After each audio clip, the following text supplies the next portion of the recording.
Hello guys, welcome back to YouTube channel Code with DK Show. So I warmly welcome to all of you for today's session. So like last session we have already discussed about the flowchart. So flowchart is a graphical representation of an algorithm, right?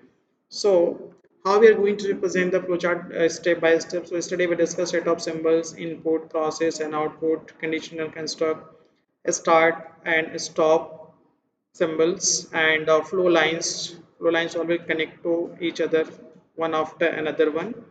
So how can we proceed for this? So simple click input, put it on the flow lines and right click on the input box and add it here, and you can see the input box here, double quotation you have to write here, like enter the first number. Okay, suppose you are taking a variable like n1 and click done, click outside. Again I take second input, drop it here, right click, edit, enter the second number. Suppose you have to get variable n2, click done, click outside. So assignment box you have to take the for the process. Again right click, edit. So suppose I take a variable like sum or total to who, to variable n1 and n2. So n1 plus n2, n1 minus n2, which operation you're looking for. Click done, click outside.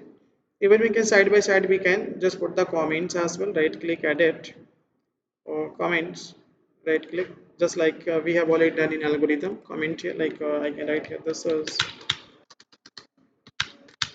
my first input. Click done, click outside, right click, comment, this is my second,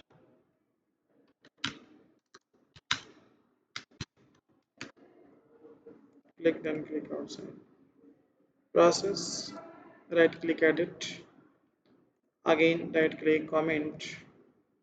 So this is a process of two number. Click done, click outside. Then finally we have to take output box, right click and again edit. So I will just concatenate like a total is equals to plus sum. Sum is third variable who store the value of num1 and num2, right? Right click again, comment. So this is my output. Okay, click done, click outside. You can save it. Okay, like add the case to name. Let's run this. You can click here and run. Like I given 2, enter second number 3, so 2 plus 3 equals to 5. So you can see total is equals to 5. So this is the way you can use the flow chart and you can do the basic calculation on it. And same calculation we are going to implement in the programming language like float or like Python or any specific programming language. So that's it for this video. I hope you like it. Thank you so much.